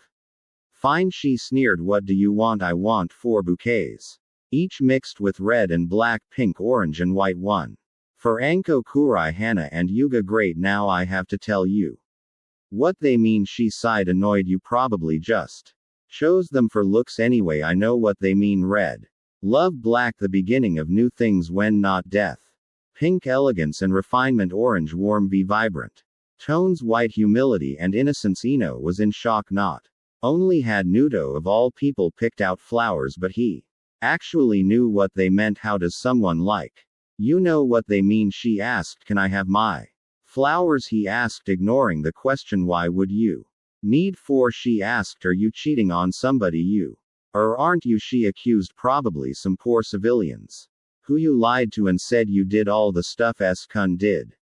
How is S-kun? Has he mentioned me enough here? I'm not cheating on anybody, he stated. I just want to buy my flowers for my dates. If you want to talk about the AA, then find her. Uno Baka, she shouted. You should treat me with respect. I'm Aris to the Amanaka clan and I don't have to sell you anything, she stated, but wasn't finished. And you are just a nobody. What is going on here? Asked a new voice. Ino and Naruto looked toward the source of the voice. It was Anoi Yanaka, Ino's father. He had been watching from the beginning. Your daughter refuses to sell to me, stated Naruto. He knew Anoi had been watching and she constantly insults me, but he's a nobody, she stated, trying to defend himself. And what are we Amakas without the Nara and Akamichi clan? He asked. I apologize for my daughter. The flowers are free. Not wanting to wait a second longer, Naruto grabbed his flowers and left. He had 4 different dates to prepare for. Remember everything Iruka sensei told you and you'll do fine. Who does that Baka think he is? Se Dino getting me in trouble with daddy. I'm going to make him pay. Okay, Naruto, you can do this, he repeatedly chanted in his head. I just have to show them a good time. Stealing his resolve, he knocked on the door and Anko ho he bime he greeted, getting a blush from Anko. I brought flowers. Hello, Foxy __, greeted Anko as she took the flowers. Well, come in and we can get down to business. Down to business, he asked. What do you mean? Well, what do you think men and women do? She asked with a perverted leer. Theo's face put a tomato to Shaimano-chan. I don't think I'm old enough for that. There is a motto many shobi lived by. She spoken. Old enough to kill, then you're old enough to drink and have sex. We're not well enough into a relationship for that. He tried. Ando saw that he honestly wasn't in this for the sex. He wants to just have a relationship. I guess I'll throw him a bone. She spoke. But if we going anywhere, I want you to drop the henge. He did so happily it made him feel accepted. What will we be doing? She was honestly curious. There's a place my former sensei recommended, he answered. It's supposed to be non-biased for us as well, he said, referring to her problem as well as his. Do they have dango? If they didn't, there would be trouble. And red bean Soupy added, well, what are we waiting for? She grabbed him and literally started dragging him on. Which way is it? Grabbing her arm, he shunshed them to the location he was given. When they arrived, it looked like a bar mixed with a diner. It seemed to be a decent place on the outside. However, there were very few people around. Fire in the hole, came a shout from inside. No sooner had that been said, a man ran out through the entrance, but that he never finished. The whole building started to light up before coming down in a fiery explosion. Hey, what are you doing here? Asked another voice. This area is closed for demolition. Looking around, Naruto became aware of the signs Baki teased Anko. What do you have planned? He took a minute to think but came up empty-handed. I've got nothing, he admitted. I do, spoke Anko giddily, a little too giddy for Naruto. Grabbing her date, she took him a few blocks from their location. When they arrived, they were surrounded by unfriendly-looking people. They didn't seem to pay much attention to them, but the few that did just stead and looked away. Ino, he asked, where are we? This is a place I go to celebrate after a mission, she spoke as they walked inside a shady-looking pub. Naruto knew he was in for a wild night. Anko was greeted by several people as they made their way toward the bar. They took a seat and waited for the bartender to notice them. Hey, Anko, the bartender greeted. What can I get you? Do of the usual, she ordered. But make his a small. She pointed toward Naruto. He was tempted to say he would take the same as her until he saw what it was. It was a drink that much was obvious. BCO quickly snatched hers and started downing it. A second later, it was half gone. Taking a pause, she let out the large belch. Theo eyed his. It looked to be mostly foam. Taking a single but large sip, he tasted it. It didn't stay long before he swallowed it all. It doesn't taste half bad. He quickly downed the rest. We got ourselves a natural, laughed the bartender as he handed out a refill. 5 minutes later, they were having a drinking contest. Anko was impressed Naruto was able to hold his liquor. I should take him out more. Another 10 minutes later, they lost count. Naruto wasn't drunk, but the same couldn't be said for Anko. Hey, hick, heen, see Anko, how about we hick go back to my place and hick become much closer? Sorry Anko, but you're drunk, he said. I'm going to have to take you home. But I want my foxy __. She wed truthfully. She wasn't completely drunk. She just wanted to know what he would do. Please, when you're sober here, Eon. Unfortunately for Naruto, Anko knew a sobering jutsu. After fumbling through a series of hand signs, she was back to normal. There, I'm sober, she stated. Leadin, go. Wait, you tricked me, he accused, gaining a laugh from Anko and the bartender. Hey, if you don't want her, we'll happily take her off your hands, came a new gruff voice. Turning to the source, Naruto and Anko were greeted by an awful sight. There were 3 men, all dressed like thugs. They had made a small circle around Naruto and Anko. They constantly gave Anko lusty looks, and Naruto glares. Sorry pal, but she's my date for the evening, he spoke coldly. I hope you 3 understand. I hope you understand, brat. The apparent leader sneered. That we don't care if she was with a HOK. Naruto was about to tell them to leave when he saw Anko smile. She has that look on her face. It usually ends up with pain. He Naruto, do you know what would make this evening perfect? She asked as her smile grew. No. Naruto noticed the bartender lower himself out of sight. What would taking a shark kunai? Her smile grew as fast as a ninja. She drove the kunai deep into the shoulder of a stranger. She then tossed a blooded weapon into the hands of the leader of the trio. A stranger stood and looked toward the couple. Then the trio, he spotted the weapon and stood to full height. This guy has to be 7 feet tall. Letting out a war cry, he dived toward the trio. Our fight. 20 minutes later, Anko and Naruto were the only ones standing. Even the bartender had jumped in at some point. Anko was happy, exhausted, but happy she got to drink, fight, and even eat some poor sap's food for free. He Shouldn't have gotten knocked out so soon, she stated. Naruto wanted to remind her that she was the one that knocked him out but decided against it. The worst part was, she sodomized several innocent people with her snakes. Let me get you home, Beanie Haim, stated Naruto. They reached her apartment a minute later through Shunshin. They stood there for a full minute. They stared at each other, or in Nito's case felt her chakra, deciding not to wait any longer. Anko made the first move, leaning forward. She gave him a chase kiss. It felt wonderful to Naruto. No matter how short it was, I had a wonderful evening. Nudo __, she stated. I hope we can do this again soon. She hinted. So do I, he admitted as she opened her door. He turned to leave but was stopped by a large snake coiled around him. Come and Nudo, she ordered while licking a kunai in hand. How can I say no, he nervously laughed. Hana. At Hana's home he was greeted by Hana's mother. Hello, you must be the pups dated Naruto, spoke Hana's mother. Hana will be down soon. Hello MSUM-san, he greeted. No need for formalities, Naruto __, spoke Hana. Descending the stairs. My mother hates them as much as you. Hello Inam, he greeted, gaining a blush, handing her the flowers. I have these for you. Do you know what they mean?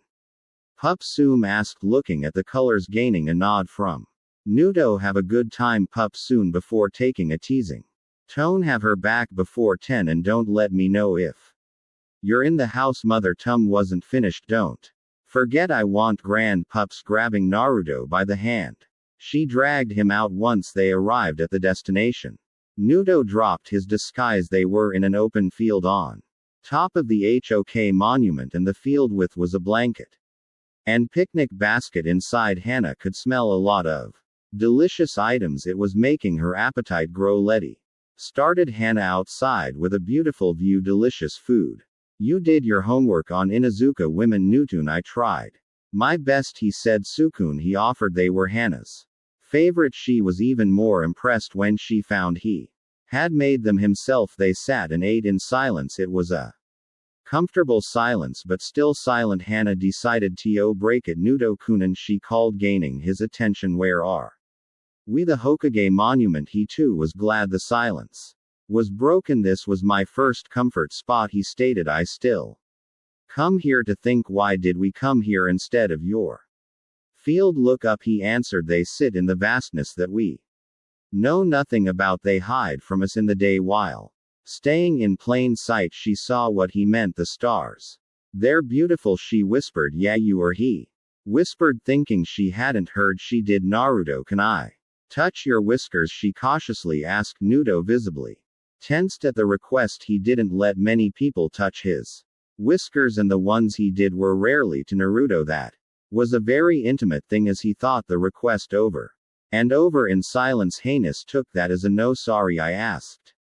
She apologized, realizing he had been silent a long. He apologized. No, you can touch them, she assured her. It's just they are a very sensitive part of me. Really, she knew it was like someone touching the family tattoo on her cheeks. Reaching slowly, she robbed him. What happened completely shocked her. He purred. Oh my gosh, she mentally squealed. That is so cute. She couldn't contain herself. She playfully tackled him to the ground, knocking his blindfold off. It seemed like she was pinning him, but was in fact hugging him. To her even greater surprise, he flipped her over and pinned her. When she looked him the eyes, she saw that they were innocent and playful, like a young pup or young kid. Sorry, Nudo, but I like being top.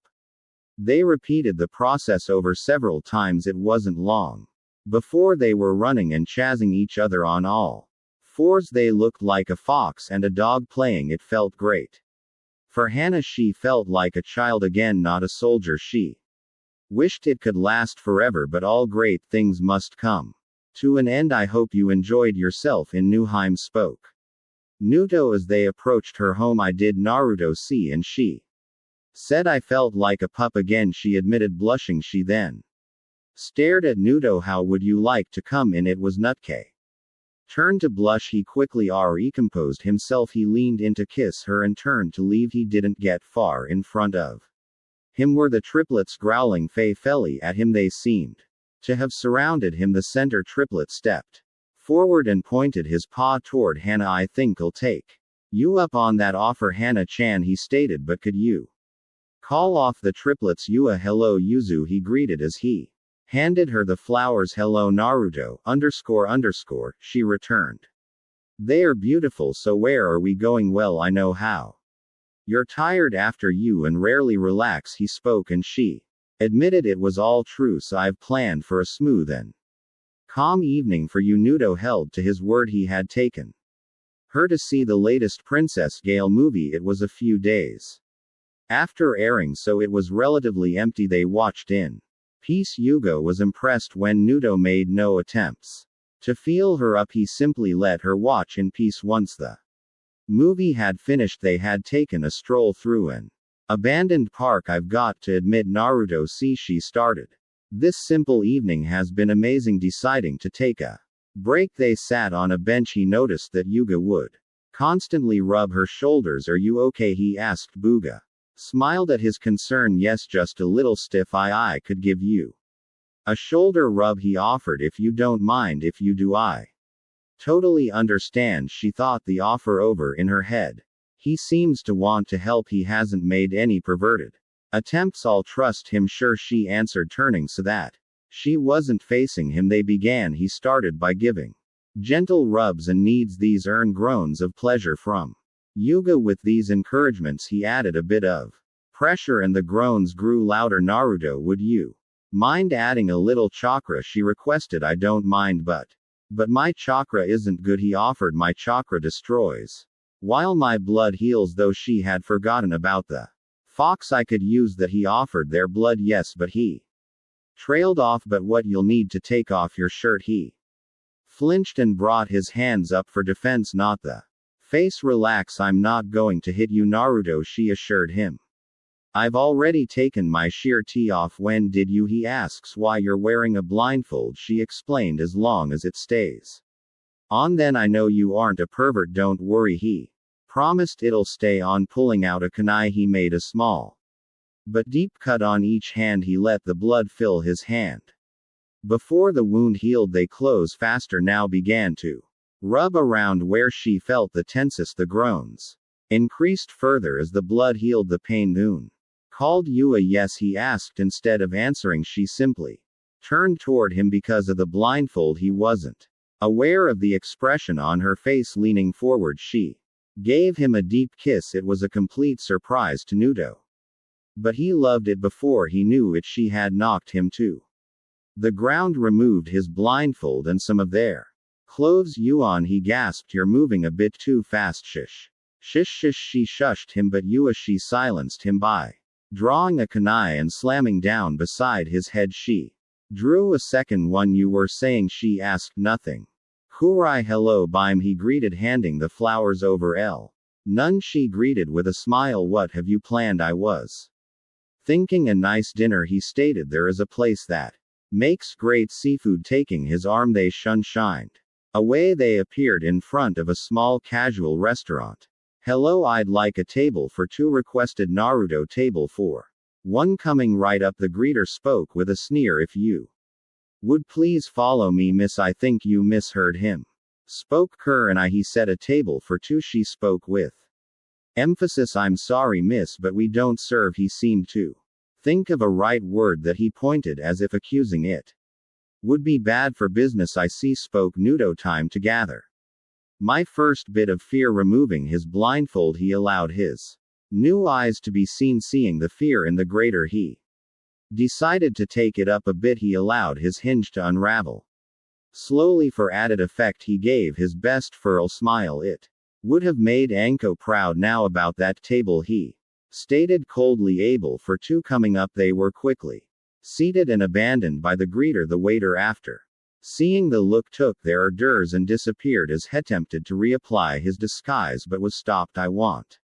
to reel you, she stated. It was not request. What do we have here? Came a new voice. Turning to the source, they saw Asuma Kobe, son of hers in Kobe. Hello, Asuma Kuzan, she quickly corrected Naruto. This is my friend Asuma, she said, getting a raised eyebrow from Asuma. Nice to meet you, Naruto, he greeted, ignoring Nutke appearance. You don't Mind if I join you? Do you know? Great, he said, pulling up a chair before either could answer. It's not as if this is a date.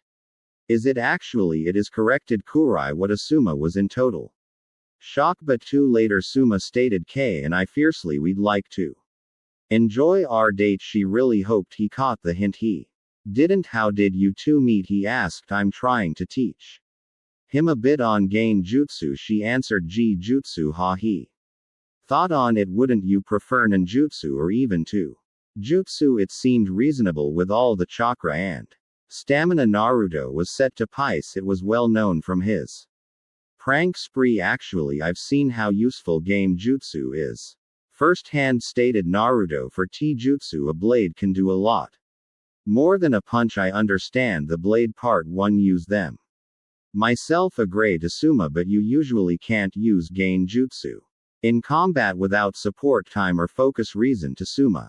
But gain jutsu can usually be easily broken in multiple ways. Yes, but you also can't use an ninjutsu because of allies, surroundings, and even bystanders, countered Naruto.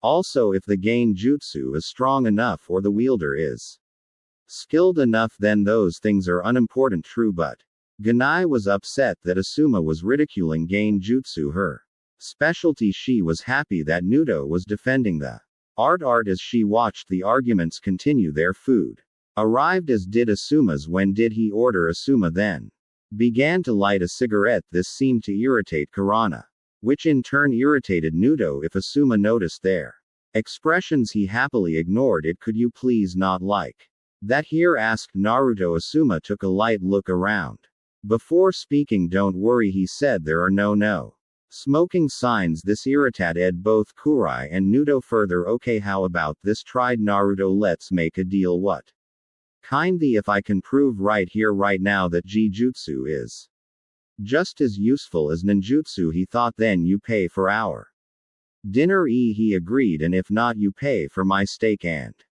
rice. Maggot, stated Naruto. Fear, here I come. What? asked Asuma, confused. He didn't like Naruto's smile. Is there something squirming in my mouth? You're eating maggots. Asuma looked down at his food. There on his plate were maggots squirming on his food. The food itself looked rancid and had a mixture of various trashes. Realizing what the squirming in his mouth was, he began to vomit. He wasn't able to continue emptying his stomach. It was as if his very mouth had been sealed shut. It didn't stop the puke from filling up. Looking toward Naruto, he saw a deformed face. It seemed to be Imelda Fox and a man. The shock was too much for him. Jumping from his seat, he saw that the seat was empty. All of the seats were empty. He did hear a chuckling and felt a piercing sensation in his back. Turning, he saw that it was Naruto. He was holding a kunai that he had lodged deep into Asuma. He continued to twist the blade, drawing out the agony and the jonin. Naruto then raised his hand and made to punch Asuma in the face. Attempting to block, Asuma raised his arms. He never felt the blow come. Opening his eyes, he saw that he was still sitting at the table. Naruto was giving an attempted and failed innocent look. And I only sat back with a smug expression on her face. What was that about gain jutsu? Asuma, she asked. Also, I'll have you know we changed our orders. She chuckled. It wasn't cheap. How did he do that? He asked. I never even saw him weave any hand signs. He looked at them before her words sunk ink. When did you two order and eat? I was out for only a few seconds. There weren't any hand signs, Naruto admitted, and with gain jutsu, time becomes irrelevant. That kind of gain jutsu takes years of experience. Asuma shouted. We just a great teacher, countered Naruto. And I blushed at the compliment. I had a student that was as very eager to learn. Their eyes met and they shared a blush. And I felt like a girl on her first date. Naruto was a boy on his first date. The deal is a deal, Asuma admitted before reaching around his pockets. Oh dear, it seems I've forgotten my wallet, he spoke, trying to be sly. Well, that's too bad for you, spoke Naruto with a smile, because we've already left. But that both Kurenai and Naruto faded out of reality. Sir, I was told to give you the bill for your companions, spoke the waiter. Looking at the bill, Asuma felt his heart stop She wasn't kidding when she said it wasn't cheap. He looked at his cigarette. If I smoke my whole pack now, will it kill me and keep me from paying? There is only one way to find out. Somewhere in some part, Kurenai and Naruto were sharing a laughing fit. When they regained control of themselves, they began walking toward her apartment. Oh, Naruto, that was truly hilarious. She spoke. Where did you learn to do that? I used what you tried to teach me in those scrolls, he explained. I then added a little change. Well, it was amazing, she stated. You taught him not to underestimate Genjutsu, and I'm sorry. Hiro, in our evening, I'm sorry that he ruined our date, stated Naruto in a sadder tone. It's okay, she assured.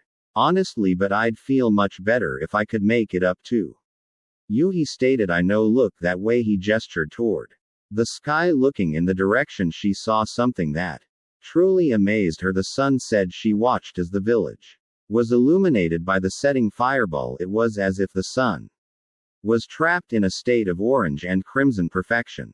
He did this